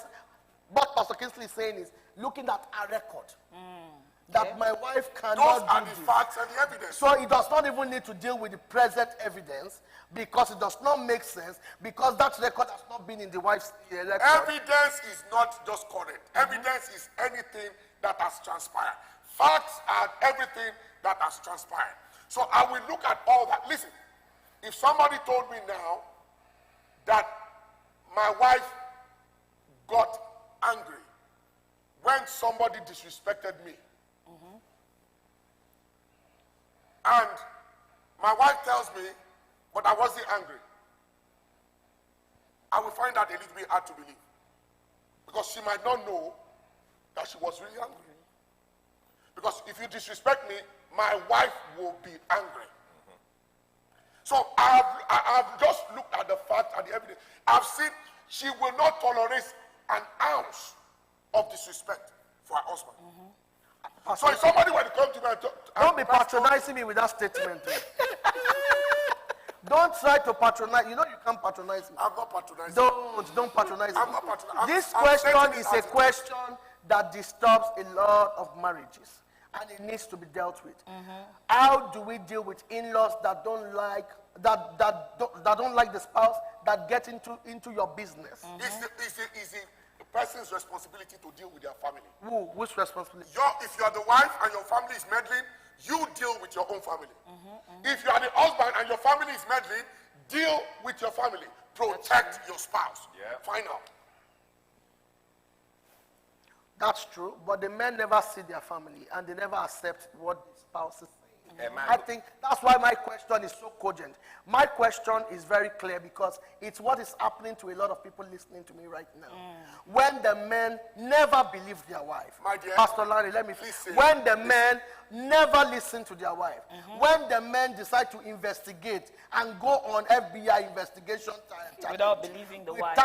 I am of a different opinion, and that's why I support Pastor Kingsley to a large extent. If I have been married to you for several years, and I know your stuff, and we've been in peace, things have been going, now the in-law comes to stay and start complaining, your wife did this, and I want to go on an hunting of investigation, I think that is very wrong. I think a man should stand for their wife, Yes, regardless for your wife Exactly first, what yeah. I was saying. not going on You did investigation not, I hunt. told you, you did not ask the right question. The right question should have been, if you were to choose, which one would you choose? Because that's what you have came back to now. Because what you are saying, what you ask is, would you believe? Standing for my wife and protecting my wife and defending my wife has nothing to do with whether I believe my wife or not. Okay. It is my responsibility to protect my wife and defend my wife. And I will do that anytime, any day. That has nothing to do with who do you believe. I believe also you should look at people's record to believe. I agree. Yes. I agree with you. I'm going to stand again with Pastor Kingsley on that. So if you don't shut it down, It When will they- continue. It festers and it becomes a demon, Yes, it a will mountain. continue. what may I feel is that when such thing, when somebody has gotten to the level of reporting my wife, and I've been living with my wife for years, and you just came into the house after a week or so, and you are reporting my wife to me, that means you're trying to show me that I've been blind all these years. That's right. I'll shut you down. I agree with that. Completely agree. Yeah. I'll shut that person down in a way that person will not like it. And you're right, and I think that's one of the issues that is disturbing. There are 4 questions here on in-laws, and that's one of the things, because when it continues to first time we are investigating, the issue continues. I go back to my sister or my brother. What did you do? What did she say today? Yes. Investigating. I go back to my wife. What happened today? This is confusion. It brews hatred. It brews problem, and the man will not know they are the one that destroyed that relationship. I agree with that. You have to protect your spouse. Yes. It's very important. Believe her when she. They are priority Yeah. when it comes to what decision to make and the final thing you need to do. So let's get some other questions. How do you deal with in-laws that don't like the other spouse? Pastor Kingsley. Well, for me, I'll start with, if it's the man, excuse me, if he cannot deal with your family when they don't like your wife, then you should go marry your family. This is serious. That is clear. Go marry your family. You are not old enough to get married. No, yeah, That's you're what not we are matured doing. enough, yeah? I don't take it, and I speak from example. I have a motherly figure in my life when I was growing up. My very first job, she made it possible. When people were looking for a job in Africa, I didn't look for a job for 2 weeks when I graduated, after I finished my youth service. She made it happen, she pushed, and I got one of the best jobs in Africa when I graduated. Now, when I met my wife, like 3 years later, she was the mother that I had that was close to me, that was living in the same city with me. So I took my wife to the house, and there was food, and she said, I have this, I have that, because once I show up, she takes me as her first son.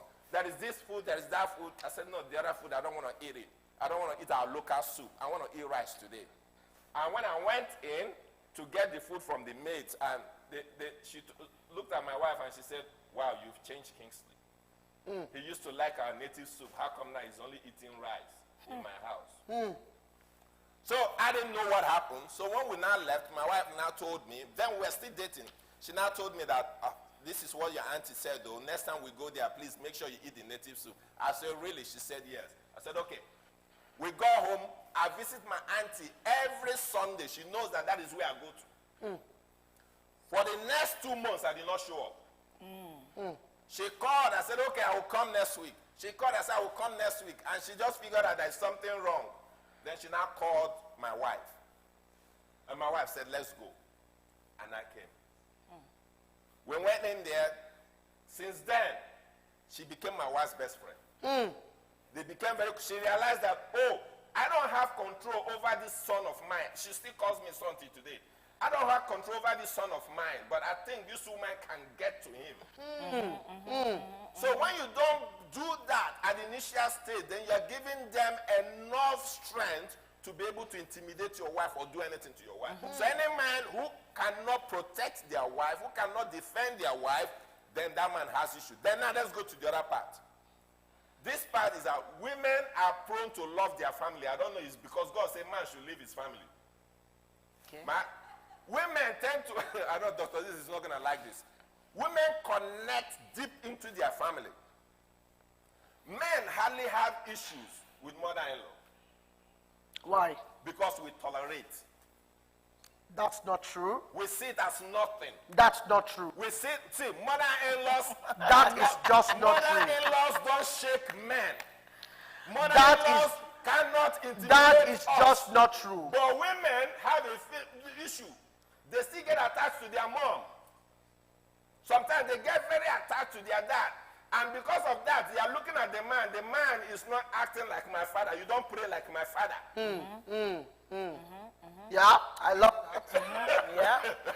So now, when that happens, the woman, now, let's get to that point. The woman is the one who I believe mostly, most of the time, that has issues with the in-laws.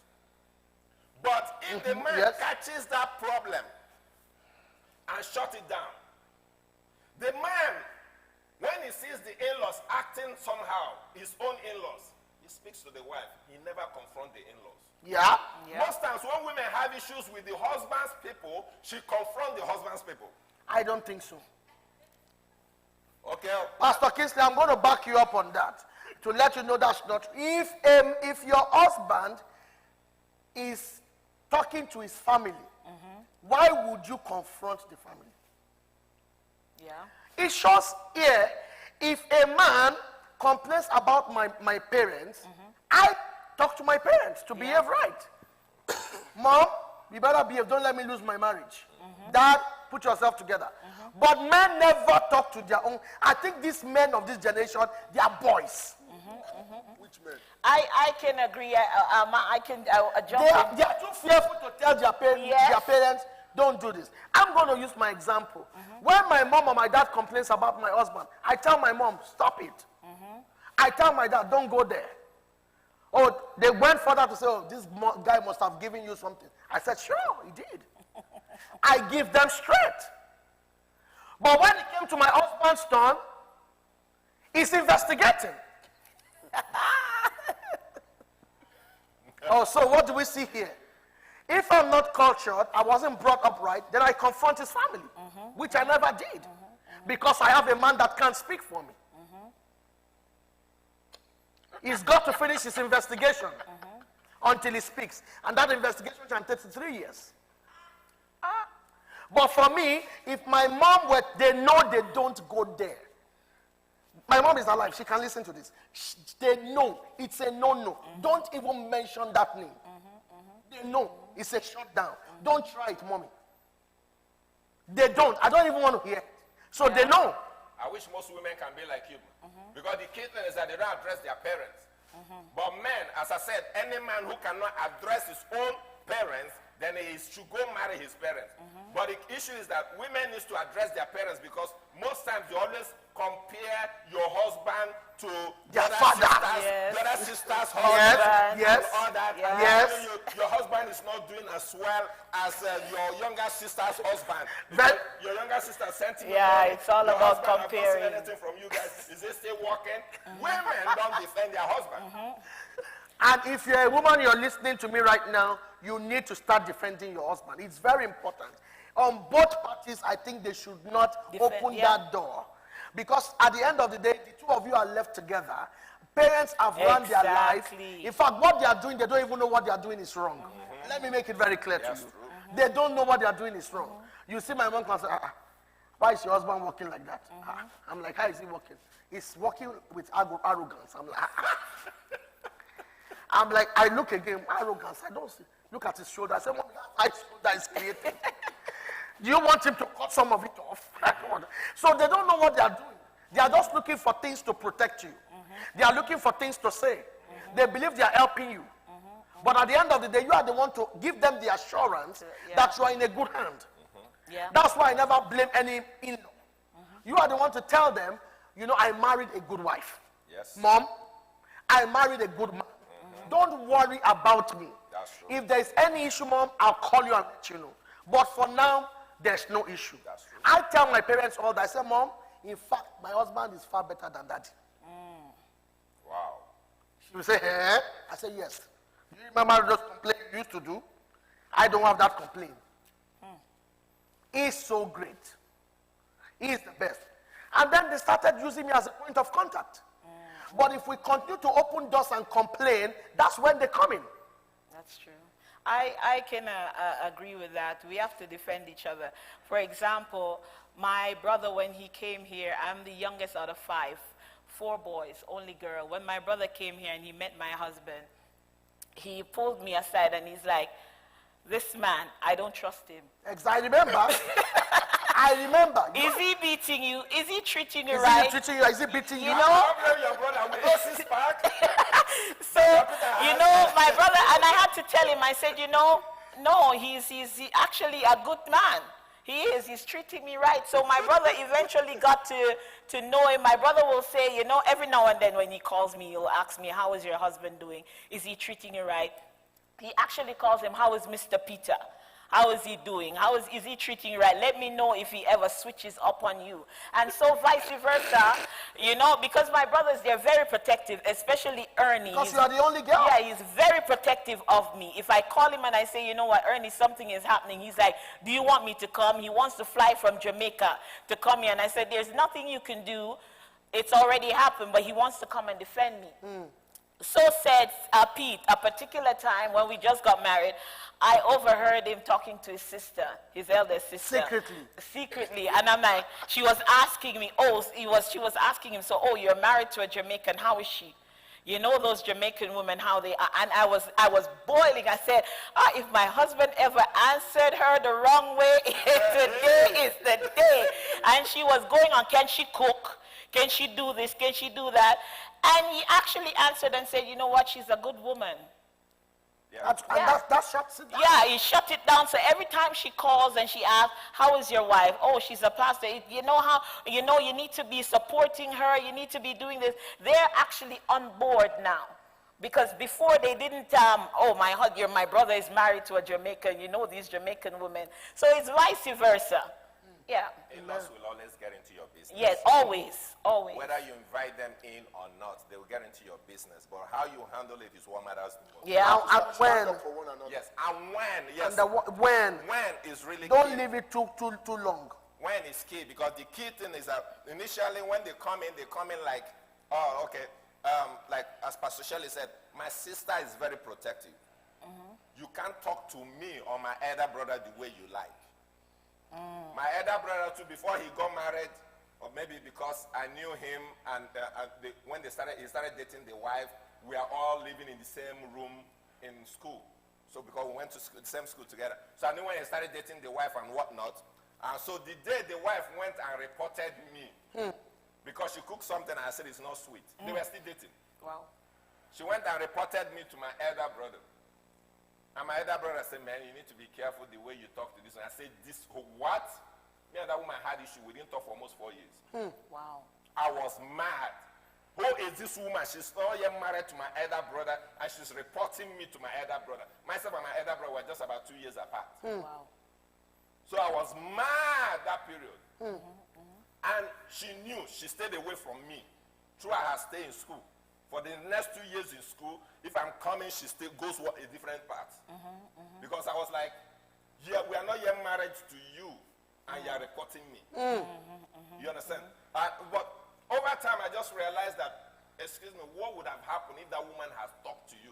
Then my brain was really hot. My head was I was still hot-headed. If she had talked to me, it would have been a different case. Right. But I was like, wow, she's really a good woman to have gone to talk to the husband. And the husband, the boyfriend then, they were still dating. So, because my elder brother only dated 2 women and he married one. It was that good. So, I was like, wow. So, this woman was really right. And in fact, the date now, I call her young mommy because we don't have, my mom is late now, so she's the one playing that role now.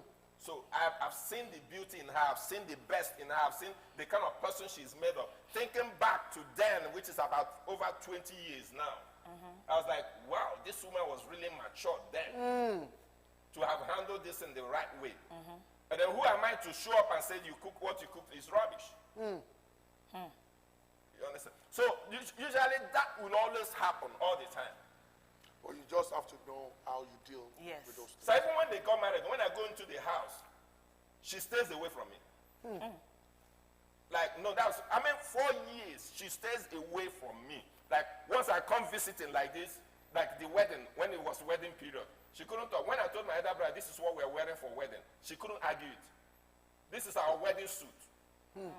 For his own wedding, no. Wow.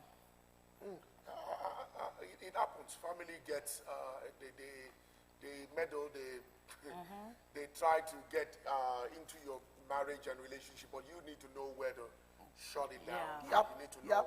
how to protect your spouse. Yes. Now somebody's asking the question, do you raise your children according to your husband Or your wife's or your race. wife's Wife's race? I would say you have to blend it.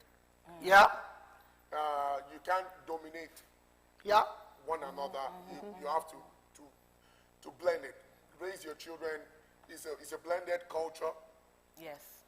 You have to raise your children according to the good things you can get from your culture Yeah. and the good things you can get from your spouse's culture. Yeah. And then you imbibe that in your children, and they will turn out great. But above all, the culture of Christ, the Bible culture, is way more important, way more superior. Somebody says, how do you overcome discrimination between skin colors? It's just by loving, respecting, and tolerating. Yep. And that solves the problem. And I believe that, like I said, when God created man, I don't think God created black, white, all this stuff people just came up with names. The Bible says we were created in the image of God. So white, black, Yes. So we are all the brown, image of we are Christ. all the So I image don't of know where Christ. this black, white, sincerely, it bothers me. wherever Yeah. it came from. Even this white, when I put a white paper with white paper to the face of a light-skinned person, it's not white. No, it's not. It's games. Nobody's white. Nobody's Nobody's white. And nobody's black. Exactly. Yeah, I that's can true. say you are more of peach. Yeah? Or orange. Yeah. You know, so let's not come up with these names. Brown. Because Yeah, it's we- not we- real. we need- we Brown, need to- this, it doesn't make sense. We need to We should see start, beyond the skin. rounding this off. But a very important announcement, first of all. Today is the last day we do has to spin on Saturdays.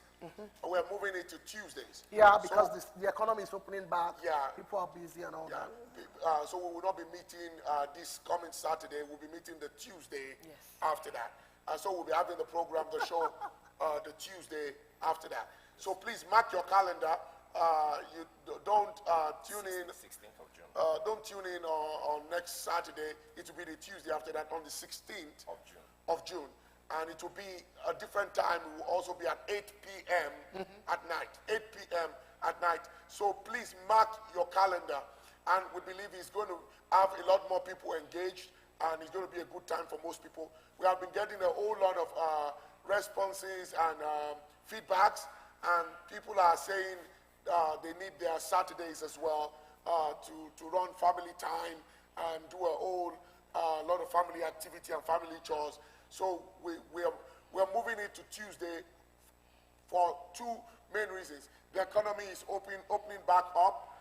People are going back out now. And number two, per your request. So for the many feedbacks and requests we've received, we are doing this and making this move. And I believe God will bless you as you continue to tune in and be blessed by this wonderful thing God is doing. Amen. Just the last question somebody's asking here. Who decides on the names of the children? Do the in-laws have a say in the names of the children? Go ahead. Okay, I would say the way I handled mine, it was a little bit different. Myself and my wife, we agreed that we're going to have 2 children. But we Two? yes, we ended up with 3. But You have not ended up. Oh. You are just a number. by God's grace, we have ended up with 3. But when we met, we already agreed on the names for the 2 kids. But after we had the first child, and I called my mom and I told my mom, okay, my mother-in-law was here. My mother-in-law was here, and my mother-in-law had a name for my son. So she gave the name. And my mom said she has a name too. She gave the name. So what we did, because before my mom's name came, my wife already completed the form because I wasn't around. I wasn't in Canada when my son was born. So my wife, the name that my mom gave could not get into the certificate. But she still calls him by that name. So when we had the second child, both parents, we called them. What name would you want to give this child? They brought their names together. This is the name I want to call this child. This is the name I want to call this child. Okay, beautiful. We went with the name God gave us. Yep. That's the name on the last I 2 think kids that's- we have. that- yeah. That's the name on the certificate, because if my mom, God bless her, if she was alive alive to see that her own name did not get into my first son's It's certificate, another problem. that would have been an issue. You are very So accurate. what we decided is the name God gave us for the children is the name that they're going to bear. And that's the case with us too, because my parents gave names, pastor's family also gave names, and then it's a problem if both names does not enter the certificate. So we went by the name we gave our kids. Mainly, I think I gave the name Deborah, you gave Miracle, yeah, and I gave Joshua, and I gave Favor. So and the parents also had their names. I'm sure you're tallying right there. You're tallying it. That I gave once, and then some other person gave twice. Really? Yeah, a happy wife is a happy life. Happy marriage. But the in-laws also had their names. My parents on both sides brought their names, and it's also part of their names. They know it, but it's not on their official certificate like Pastor Kingsley also did, to avoid problems. So it's also an opportunity. If your parents want to give a name, give them the opportunity to give the name. It doesn't disturb anything. But you and your wife be in agreement and let your names be in the certificate to avoid problems for both parties. And if they have issues like kids can end up with two names, this is the name mom wants to give, this is the name dad wants to give. But both of them has to make the choice. It's two of you. Like my wife, we had two names for the kids. I gave one, she gave one. So that's what we did for all the kids. She brings a name, I bring a name, she brings the other name, and so. Wow. And that solves the problem. And it solves the problem, yeah. I know we're rounding up, but this issue, the mother-in-law's bathing the baby. Who bathes the baby? Yeah. Now this another one. Who bathes the baby when the baby is born? Yes. Is it the mother-in-law of the husband? Yeah, or the mother-in-law of the mother of the daughter. I want to tell women, bathe your baby. I don't see why you can't bathe your baby. I don't understand. Don't cause problem for yourself. I mean, if your both mother-in-laws are here, you bathe your baby. Or if your mother-in-law one is here, the other one in Africa can come and bathe the baby. So, but if both are here and it's a struggle, there is a fight, take your baby and give your baby a nice birth. Okay. There was something I learned during one of the marriage seminars I went, and that was when we're still living in Africa, and they said, when you have your first child, your wife's mom comes. When you have your second child, the husband's mom comes. That's another way to look at it. Okay. But it's also a dicey one. It's a dicey one. Yes. What if Armageddon might come from Yes. So, well, we're happy to have been here with you today. We Yes. hope you have learned something. We hope you're blessed. We hope that you tune in again next coming Tuesday, not this Tuesday, but the Tuesday following that at 8 p.m. We look forward to being with you again. God bless you. God bless you. Love you. Bye.